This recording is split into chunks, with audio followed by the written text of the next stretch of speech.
اور نبی پاک صلی اللہ علیہ وسلم نے تعریف یہ بیان کی، فرمایا ما حاک فی صدرک، یہ جو تیرے گناہ ہیں یہ تیرے سینے میں کھٹکیں گے، یہ تجھے بے چین رکھیں گے، یہ کانٹے کی طرح چبھیں گے۔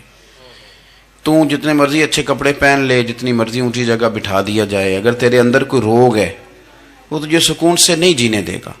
رسول کائنات صلی اللہ علیہ وسلم نے نا لوگوں کی توجہ رب کریم کی جانب لگائی۔ حضور نے لوگوں کو بتلایا کہ تمہارا رب نا عاجزی کو پسند کرتا ہے، تمہارا رب سادگی کو پسند کرتا ہے، تمہارا رب انسانوں سے پیار کرنے والے کو پسند کرتا ہے۔ حضور سید عالم صلی اللہ علیہ وسلم نے ہمیں یہ سبق پڑھایا کہ زیادہ باتیں کرنے والے کو نہیں، اللہ سچ بولنے والے کو پسند کرتا ہے۔ بہت اونچے اور لمبے چوڑے دولت والے اور مالدار آدمی کو نہیں، بلکہ جو آدمی دیانت داری سے زندگی گزارے رب اس کو زیادہ محبوب رکھتا ہے۔ تو ہماری یہ جتنی بھی آزمائشیں ہیں میلاد والے محبوب صلی اللہ علیہ وسلم نے نا یہ ساری ہماری دور فرما دی، ساری۔ آپ دیکھیں ہمارے ہاں ایک بیماری ہوتی ہے، وہ تکبر کی بیماری ہے، اور وہ صرف مالدار کوئی نہیں ہوتا، بلکہ حضرت سعدی شیرازی فرماتے ہیں کہ میں نے بہت سارے جھکے ہوئے لوگوں میں تکبر دیکھا ہے۔ جو بڑا میٹھا بولتے ہیں نا، کئی دفعہ کہتے ہیں جی کیا بات ہے جی، سبحان اللہ ماشاء اللہ، بڑا میٹھا بولتے ہیں، تو یہ نہیں میٹھا نہیں بول رہے ہوتے، یہ آپ کو شیشے میں اتار رہے ہوتے ہیں۔ آپ نے کسی کی تعریف کرنی ہے تو پشت کے پیچھے کریں، وہ اصل تعریف ہے۔ آپ کوئی ایسا کام نہ کریں جس سے چھلکے لفظوں میں کہ میں نے کسی کو بنایا ہے، اس سے نا آپ کو خود محسوس ہوگا کہ میں حقیقت پہ زندگی نہیں گزار رہا، میں تو کوئی اداکاری کر رہا ہوں۔ اور جو لوگ کہتے کچھ اور ہیں کرتے کچھ اور ہیں تو وہ خود بڑے پریشان رہتے ہیں، وہ جانتے ہیں کہ یار یہ میں کہاں الجھ گیا ہوں۔ تو بھائی یہ جو بہت زیادہ ہمارے دلوں کے اندر چیز ہے، اور یہ ہر مقام پر بہت سارے لوگوں کو یہ چیز حاصل ہے، میں دیکھتا ہوں کہ درجہ بدرجہ ان چیزوں کا شمار ہے۔ کچھ کا خیال ہے کہ میری ڈگری زیادہ ہے، اور کچھ کا خیال ہے کہ مجھے عقل زیادہ ہے، کچھ کا خیال ہے کہ میری شہرت زیادہ ہے، تو کچھ کا خیال ہے کہ میری دولت زیادہ ہے۔ آہستہ آہستہ وہ الجھاؤ پیدا ہوتا ہے، کسی کا کچھ نہیں جاتا، وہ خود آدمی بے چین رہتا ہے۔ حال دیکھیں نا، یہ میری طرح کو بندہ آ جائے نا محفل میں، جس کو عادت ہے اسٹیج پہ بیٹھنے کی، اچھے لوگوں کی، بزرگوں کی، سادات کی بات نہیں کرتا، تو اس کو کبھی بیچارے کو پیچھے بیٹھنا پڑ جائے نا تو وہ گردن اونچی کر کر کے نقیب محفل کو دکھاتا ہے کہ میں آ گیا، کسی طریقے مینو بھی ساتھ لے کے، بے چین رہتا ہے۔ اور اگر اسے سکون حاصل ہو کہ بھئی حضور کی محفل میں بیٹھنا ہے، جہاں جگہ مل گئی وہیں پہ ٹھیک ہو، اور وہ سکون کے ساتھ۔ دیکھو اس محفل کا مہمان خصوصی میں نہیں،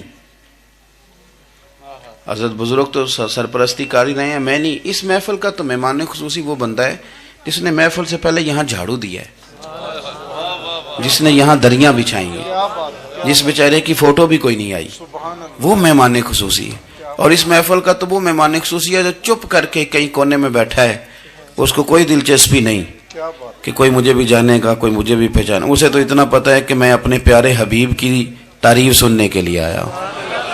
آپ اپنے اس طرح آپ کا ذوق دبالا رہے گا اگر آپ عاجزی کے ساتھ، انکساری کے ساتھ، رب رسول کی رضا کے لیے کسی جگہ بھی آپ اپنے آپ کو سیٹ کر لیں گے تو ماحول آپ کا ٹھیک رہے گا۔ ورنہ آپ الجھاؤ کا شکار ہیں، ورنہ آپ پریشان ہیں، ورنہ آپ تکلیف میں، ورنہ آپ آزمائش میں۔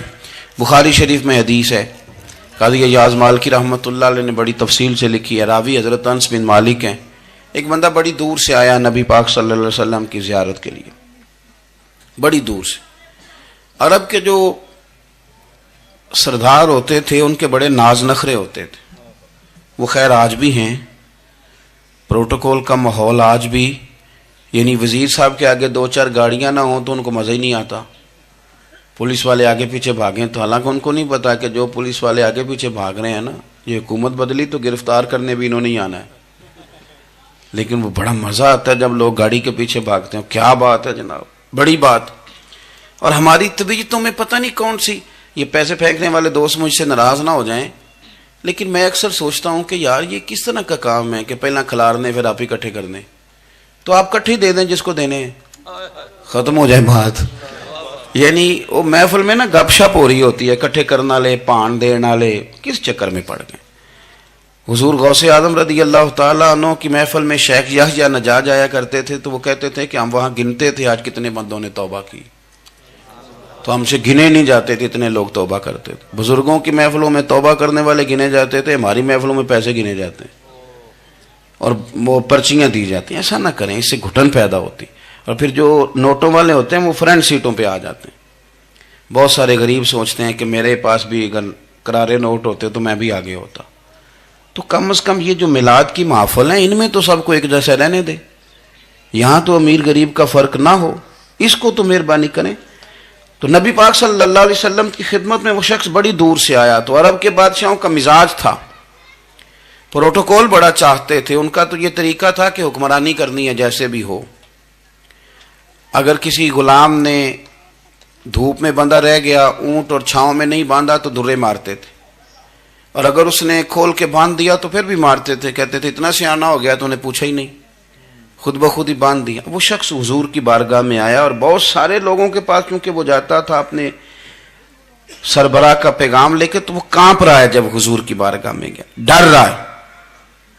اب ذرا بات کو سمجھنا، نبی پاک صلی اللہ علیہ وسلم نے اس سے فرمایا کیوں ڈرتے ہو؟ سادہ آدمی ہے، دیہاتی ہے، بدو ہے۔ اللہ کے رسول نے تھپکی دی، کیوں ڈرتے ہو؟ تو کہتے ہیں حضور مجھے آداب نہیں آتے اور مجھے ڈر آتا ہے، کوئی بات اگر ایسی ہو گئی، آپ مدینے کی حکومت کے سربراہ ہیں، تو کہیں آپ ناراض نہ ہو جائیں۔ حضرت انس بن مالک فرماتے ہیں بات کہاں کی تھی، پہنچ کہاں گئی؟ جب اس نے یہ کہا نا کہ آپ تو حکومت کے سربراہ ہیں، کہیں کوئی غلطی نہ مجھ سے ہو جائے، تو نبی پاک کی آنکھوں میں آنسو آ گئے، حضور رونے لگے، اور نبی پاک صلی اللہ علیہ وسلم فرمانے لگے نہ بھائی، تو کسی حکومت کے سربراہ کے پاس نہیں آیا، نہ تو اس بیٹے کے پاس آیا ہے جس کی ماں گوشت کے خشک ٹکڑے کھا کے بھی گزارا کر لیتی۔ میں تو ایک غریب ماں کا بیٹا ہوں۔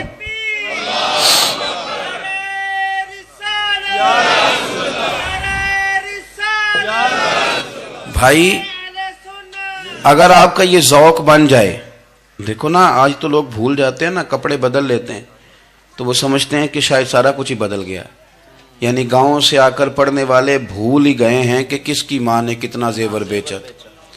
لوگ بھول جاتے ہیں چیزوں کو، اپنے ماضی کو یاد رکھیں، آپ لوگوں کے ساتھ پیار کریں، آپ لوگوں کو موقع دیں، آپ تھوڑی سی اور کوشش کریں اس شخص تک جانے کی جو آپ کو مایوس نظر آ رہا ہے، پریشان نظر آ رہا ہے۔ یہ ہمیں میلاد والے محبوب صلی اللہ علیہ وسلم نے درس دیا۔ ایک اور پہلو، حضور سید عالم صلی اللہ علیہ وسلم نے، ہمارے ہاں نا ابھی بھی برادری کی تقسیم ہے، ابھی بھی، اور کچھ میں نے ایسے کمزور لوگ بھی دیکھے، یہ اس طرح کی حرکتیں ہارے ہوئے لوگ کرتے ہیں، ہارے ہوئے لوگ جو اپنے آپ کو سمجھتے ہیں کہ میں کوئی بڑا آدمی ہوں۔ بڑا آدمی تو اپنے اخلاق سے ہوتا ہے، اپنے کردار سے ہوتا ہے، اپنی سخاوت سے ہوتا ہے، لوگوں سے پیار کرنے سے ہوتا ہے۔ باقی یہ کہ بیٹھ کے کہانی سنانا کہ میں بڑا کچھ کرتا ہوں، تو جو کچھ کرتا ہوتا ہے اسے سنانے کی کوئی ضرورت ہے؟ ایک اور بہت سارے لوگ آپ تعزیت کرنے جائیں نا والد کے انتقال کے بعد، تو ان بیچاروں کو بتانا پڑتا ہے کہ ابا جی میرے بغیر دوائی نہیں کھاتے تھے۔ تو میں کہتا ہوں اگر تیرے بغیر نہیں کھاتے تھے پھر بتانے کی ضرورت نہیں، پھر تو سارے گاؤں کو پتا ہوگا کہ تیرے بغیر نہیں کھاتے تھے۔ اور اگر کوئی دال میں کالا ہے تو پھر تیری وضاحت کوئی بندہ قبول نہیں کرے گا۔ تو آپ کو بتانا کیوں پڑ رہا ہے، اور آپ بار بار اس بات کا ذکر کیوں کر رہے ہیں کہ ہم بہت بڑے قبیلے کے ہیں؟ صاحب اگر آپ بڑے قبیلے کے ہیں تو پتہ ہوگا سارے علاقے کو آپ کتنا لوگوں کا خیال کرتے ہیں، آپ کس قدر محبت کرتے ہیں، آپ کا انداز کریمانہ کس طرح کا، پھر آپ کو بتانے کی کوئی ضرورت نہیں ہوتی، پھر خود بخود خبر ہوتی ہے۔ حضرت سیدنا ابو ذر غفاری رضی اللہ تعالیٰ عنہ، قبیلہ بنو غفار ایک بڑی شاخ تھی قبیلوں میں سے، جو لوگ اس زمانے میں مالدار قبیلوں سے تعلق رکھتے تھے ان میں سے ایک بڑا نام تھا۔ ساری زندگی چودراہٹ کی، لیکن میلاد ایک انقلاب کا نام ہے۔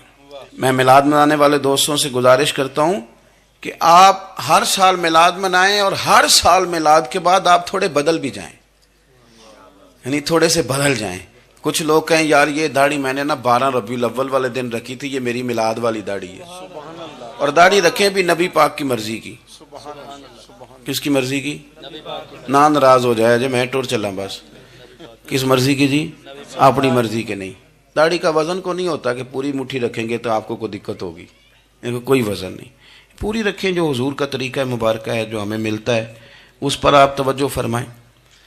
تو میں جو بات عرض کرنے جا رہا ہوں وہ میلاد انقلاب ہے۔ حضور سید عالم صلی اللہ علیہ وسلم کی بارگاہ میں آنے سے پہلے لوگ کچھ اور ہوتے تھے، اور یہاں سے ہو کے جاتے تھے تو پھر ان میں تبدیلی آتی تھی۔ میں سارا دن کرامتیں سناؤں نا کسی کو اپنے پیر صاحب کی اور اپنے گھر میں بھی کہ میرے حضرت بڑے، میرے استاد بڑے، لیکن بیوی کے ساتھ اگر میں ترش لہجے میں بات کروں گا تو وہ کہے گی اے سکھاندے نے تینوں پیر صاحب۔ دوست کہیں گے یہ سکھاتے ہیں آپ۔ تو آپ کی کہانیاں نہیں چلتی، آپ کا کردار چلتا ہے۔ حضرت ابو ذر غفاری رضی اللہ تعالیٰ عنہ فرماتے ہیں چونکہ میں چودھری تھا، سیدنا بلال حبشی رضی اللہ تعالیٰ عنہ کے پاس میں بیٹھا تھا، کسی بات میں بات آگے بڑھی